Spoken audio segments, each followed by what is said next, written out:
I had to have 70 fights or 150 fights, 300 fights. Did I not beat the most world champions? Yes, you did. Okay. And in the least amount of fights? Yes, you did. Who got the highest gate? Floyd Mayweather. Who made the most money? You did. Who was the most accurate fighter of all time? You were. So it's basically saying that the greatest of all time. The rivalry just exploded. Terence Crawford took a direct shot at Floyd Mayweather after his huge win over Canelo Alvarez, making it clear, I'm coming for your legacy, not your records or your money, but the mark you left on this sport. Naturally, Floyd didn't stay quiet. He fired back in interviews, downplayed Crawford's win, and reminded everyone why he considers himself the greatest ever. But this isn't just talk. It's a clash over boxing history. Right now, Crawford holds the pound-for-pound crown, while Floyd keeps his perfect record, massive pay-per-view numbers, and worldwide fame. Their legacies are now on a direct collision course. Let's dive in. Better out of those two, Crawford or Mayweather? I think Crawford is better, bigger. Like he's actually, he moved in weight class, and I would say Crawford is a better fight all around fighter. Mayweather is really good too, though. You can't knock him as well.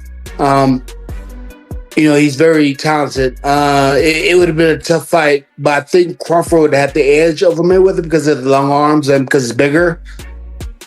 You know what I'm saying? And he would have kept him at bay. It would have been hard for Mayweather to counter, maybe. But Mayweather's definitely a technician. I mean, it's, like Crawford said, Mayweather has his era, and Crawford, this is his era. To understand why Crawford spoke out, we need to go back to Las Vegas. On September 13th, he stepped into the ring against Canelo Alvarez while being 2 weight classes smaller. Most people in boxing expected him to lose. But he didn't just survive. He outboxed Canelo, handled his power, landed the harder punches, and made history. That victory made Terence Crawford the first fighter ever to become an undisputed champion in 3 different weight divisions. That was the turning point, the moment his confidence truly soared. You said something about what fighters go through, and you've seen enough guys that the game is taken from. It's a hard game to get through.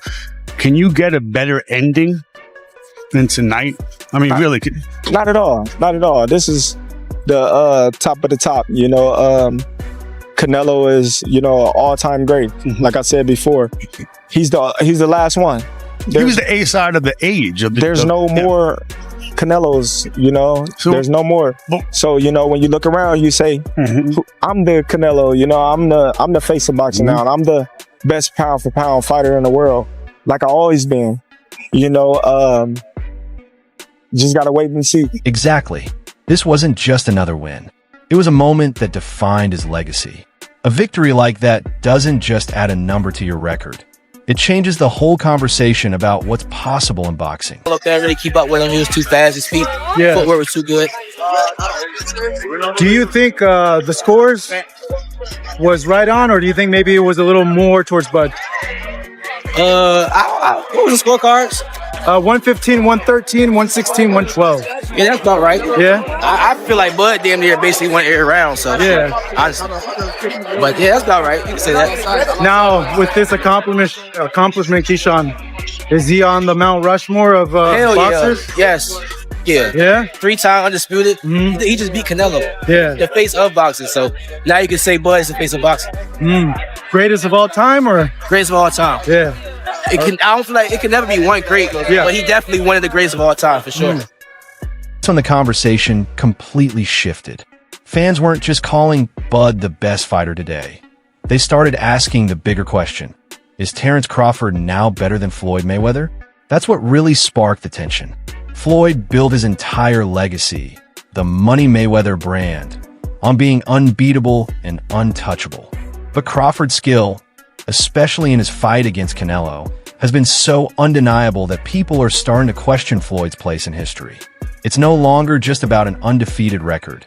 It's about the level of excellence. And for the first time, Floyd's claim feels genuinely challenged. You're backed by arguably one of the greatest of all time, right?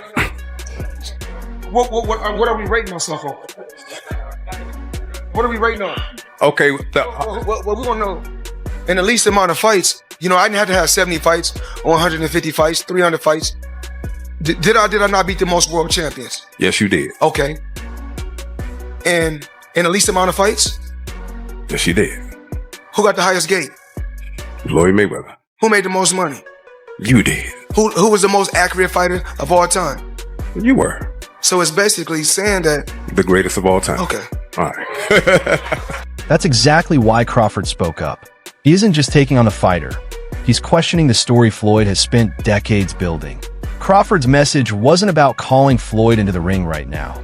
It's about challenging history itself. Floyd controlled his career from start to finish. He chose when to fight Pacquiao, picked the timing to face De La Hoya, and waited until Canelo was younger and less experienced. For years, fans had little reason to question the path he carved. Now Crawford is presenting a new story. He's asking, what if someone faced the absolute best at their peak across 3 weight classes and still came out perfect? That's the legacy he's shaping, a challenge Floyd never had to face. See all these fighters, they doing the shoulder roll, you see? I mean, yeah. And not knocking the guys that paved the way. And I want to come on record and say, I'm appreciative for guys like Sugar Ray Robinson and Muhammad Ali and Sugar Ray Leonard. So many guys that paved the way for me. But there's only one Floyd Mayweather. These fighters are not better than me. You look at the numbers, they say, oh, Canelo may end up beating more world champions than Floyd Mayweather. Wait, he should? With almost, 80 and 90 fights, he should? Mm-hmm. I beat more world champions than any fighter in history. I'm 50-0, but half of my fights was world title fights. You've nailed the key difference. Crawford doesn't follow the usual path. His courage shows in his choices. He didn't wait for Errol Spence to decline. Builds his legacy by taking on the very best at their very best. That's what truly sets him apart. Feeling to be Chris Eubank's trainer, first of all? It feels good, man. You know what I'm saying? I've been this trainer before, so yeah, it's good. It's a no-brainer. Of course. Congratulations on the win. What's your first reactions to Crawford's victory? One of the greats of this era, right? Oh, definitely that. You know that. What do you want to see him do now? What I want to do now? What do you want to see Crawford do next? Do what he at this point now in his career where he could do whatever he wanted to do. Who would you like to see him fight? Any names? Is there any names in particular you'd like to see? It doesn't matter. What about Canelo? Would you like to see him retire? I don't. Canelo's not my responsibility. Okay. Message is clear. He's saying, I'm the fighter who took the risks you wouldn't. When people look back and compare our careers, that's what they'll remember. You're so emotional afterward. Is it that you just realized everything that you achieved, the moment just hit you then? Yeah, for sure. Like, it's just, the history, behind the sport is just everything that, I trained for my whole life. It all was, coming out that one night. That was all paying off. You have a lot of people that, adopted this narrative that Terence Crawford can't sell, Terence Crawford is not marketable, and they push the narrative to the public, and that's all people write about. Oh, Terence Crawford can't do this, Terence Crawford can't do that. But any one of Terence Crawford fights, you see a sold out crowd, but they wasn't talking about that. They was talking about how, marketable I'm not, and that kind of was hurting my career because, a lot of people was looking at me and said, oh yeah, they said he's not marketable. Oh, they said he's not, don't have a personality, things like that, because I didn't want to do things their way. I didn't want to put on a show. I didn't want to disrespect my opponents when they wasn't disrespecting me. Right. I wasn't, I'm not a guy that, wear jewelry for no reason. Just the things that I didn't want to do that they wanted me to do. They go out there and say, oh, well, they lost money on me. It's just crazy though to see me headline, not one of the largest attending fight in American history. In American history. For Crawford, legacy isn't just about staying undefeated. It's about who you fight when you fight them and how you win. That's the core of his challenge to Floyd's reputation. As expected, Floyd didn't stay silent. He immediately downplayed Crawford's win, claiming Canelo wasn't the same fighter. He pointed to his 50-0 record, his historic pay-per-view numbers, and argued that Crawford's accomplishments don't match up. In Floyd's view, Crawford isn't rewriting history. He's just standing on Floyd's shoulders. The clearest moment came when Floyd essentially dismissed Crawford as irrelevant to his story. His message: when people talk about greatness, they talk about me. You can't touch a legacy that was untouchable from the start. In short, Floyd's position is simple. A king isn't overthrown. He can only be copied. I'll let you know, there's no fighter that will ever be better than me. There's no fighter that wasn't better than me before me or after me or when I'm long gone. I'm the best. You're right. Floyd's legacy is built on flawless execution. A perfect 50-0 record. Never knocked down. A defensive master. Beautiful. Because, like, if you look at Floyd's resume, it's much deeper than Crawford's. And Floyd was faster and he had a better defense and all that stuff. But Floyd picked and chose when he fought guys, especially once he left lightweight. He wiped out the junior welterweights, bring him. Lightweight, he jumps up to Jose Luis Castillo first thing. A lot of people think he lost the first fight, then I didn't, but then he won the rematch. But once he left lightweight, he was careful about when he fought guys. So even though his resume is deeper with names, people remember, yeah, but he didn't want it with certain dudes at certain times. Crawford, we all witnessed, even though the resume is thin in certain ways, he wanted it with everyone the whole time. Oh, yes. That makes a difference to people. Crawford's legacy is built on boldness and the drive to achieve greatness. He became a 3-time undisputed champion across 5 weight divisions. At 38, he defeated Spence and Canelo back-to-back at their absolute best, showing no fear and no hesitation. He fights with complete control and total confidence.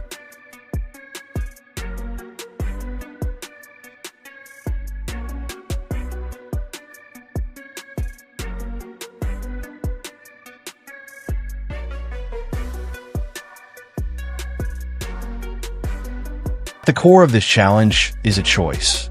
Play it safe or take a risk. Chase quick profits or build something meaningful. Let fear stop you or find the courage to keep moving forward. When I set my sights on doing something and I know what I'm capable of, it's not like a surprise to me. It's a surprise to y'all because y'all didn't believe me. You know, but for me, I knew I could do it. And I believed that I could do it. I just needed the opportunity. Terence, when did you know that you were going to beat him? Over here on your left. When he signed the contract. He seemed to focus mostly on body punches, and you were hitting him in the head a lot. Was it your reach that gave you the advantage? It was everything. You know, he wasn't hitting the body or anything. He was hitting my elbow because I was blocking it. But, you know, I think I was the better man tonight. You can almost hear Floyd saying it now. I was the smartest. He insists, I was the bravest. Crawford's words hit him hard because how history remembers him means more than any amount of money. Before the fight, the Crawford-Canelo fight, and you had a Cavs hat on. This time you've got a GOAT hat on. Is that how you're feeling? I know it says Muhammad Ali, but is that how you're feeling about Bud's performance, about his whole career? Yeah, I'm definitely feeling that way, man. He's a GOAT. Greatest of all time, man. You gotta give it to him. You gotta give it to him. You gotta give it to his coaches. Not just me, Saul Red, Bernie, Chet, nutritionists, you know, everybody played a part. Canelo said he's way better than Mayweather. What do you think to that? Who, Terence? Yeah. Oh, of course. Of course he is. Here's the key point. Floyd only reacts like this when he feels genuinely threatened. Crawford isn't just winning fights. He's winning over the public. Right now, he's the top fighter in the 147-pound division. This is the same man who beat Canelo when everyone said it was impossible. Fans, past champions, experts, and the new generation all recognize him as one of the greatest ever. saying that if he beats Canelo, it could put him as even the greatest of all time. What does that put him in the all-time list, man? At least top 10. At least top 10 or top 15. Yeah. Easily, you know? There's guys that we may not know of or heard of, like Henry Armstrong. Simultaneously, he was 3 divisions carrying all 3 weight divisions at the same time. Which performance was better? I don't like to compare them, but Crawford or Mayweather's over Canelo. Like it's just different. It's just different styles, different looks. You know, but the punching, the output that he was giving Canelo, definitely gave him the win. On top of that, his success is tangible. His recent fight on Netflix, Mayweather versus Pacquiao fight. Let's name this. We got to put the 5 up. Who the 5? Robinson is the Grizz. Who? Sugar Ray Robinson. Man, That's Grizz. niggas ain't even see that. I YouTubed him, nigga. I YouTubed him. He on YouTube. Check YouTube. He was buns. Nah, it's like buns. He was buns. Sugar Ray Robinson is buns. No, you're wildin'. We're not standing for that. Listen, it's like this. It's like this. It's like Boxing has evolved, bro. It has, but I'm saying. And Sugar Ray Robinson didn't even know how to pick his hands up. Hold up, it's Go like watch this. him fight Jake LaMotta. He was hitting that nigga with non-stop hooks. Over and over. But you're not counting like this. That's like saying Wilt Chamberlain. That's like saying Wilt Chamberlain is not that. If you dominate in the era where you're doing shit that nobody does in the era, nobody was doing that. Wilt Chamberlain, did they have a 3-point line? No. Oh, I don't want to hear about him. He scored 100 points. Doing great. It don't matter what he did. 100 of these, nigga. 100 of these. That's ass. Nah, you gotta stop it. That's ass. You gotta stop it. Position. He headlines major events. And for the first time since Floyd retired, people are seriously asking if Crawford might be the better fighter. But here's the twist. Crawford isn't chasing a fight with Floyd. He's always respected him, calls him a true great, has trained with him, and credits him for inspiration. He never asked for this clash and never needed Floyd's approval. That makes this situation different. The goal was never fame or a big payday. It was to speak an honest truth. Chasing greatness requires taking risks and showing heart. Crawford knows fighting Floyd now wouldn't change his legacy. Floyd is 48 and long retired. Beating him now proves nothing. Crawford has already secured his place in history. His position is solid, and the fights that truly matter are still ahead. The situation, guys. No one has ever been a 4-division champion in boxing. Not a real one. Oh, Pacquiao won 8 and Oscar De La Hoya won 11 and this one won 15. No, I'm talking about Ring Magazine champ or lineal champ. You are the champion of that division. Get them all. Forever, the record was 3 by Henry Armstrong. Manny Pacquiao was the first dude to really win 4. Floyd gets credit for 4 for beating Canelo, but that wasn't at the junior middleweight limit. I don't count that. I don't count that. Terence Crawford just joined Manny Pacquiao as the only legit 4-division champion in the history of boxing. And he did it by jumping middle. He came lightweight, junior welter. Then he won a belt at junior middle, not the whole championship. And then skipped middle to fight Canelo Alvarez for the undisputed, for the Ring Magazine super middleweight championship of the world, and left no doubts, including with Canelo, who was all class after the fight but knew what had just happened. Many fans back Floyd, pointing to his perfect record and massive earnings as proof he's the greatest ever. To them, his legacy is untouchable. Others side with Crawford, seeing him as the fearless fighter who takes risks Floyd avoided, moving up in weight to challenge anyone. For them, Crawford is the true pound-for-pound king today. Analysts like Max Kellerman argue that Crawford's willingness to face all challengers give him an edge that Floyd never had to prove. Floyd, of course, won't stay quiet. The real fight isn't Crawford versus Canelo. It's Crawford challenging Mayweather's entire legacy, a much tougher battle. What happens next? Floyd will keep talking, downplaying Crawford's wins, reminding everyone of his flawless 50-0 record, and working to dominate the headlines. Crawford doesn't need words. His actions speak for him. At 38, he just beat Canelo Alvarez and made history. The world already calls him the best. Make no mistake, this debate exists for one reason. Crawford's rise has hit a nerve with Floyd. He's working hard to protect his legacy, but the conversation has already shifted.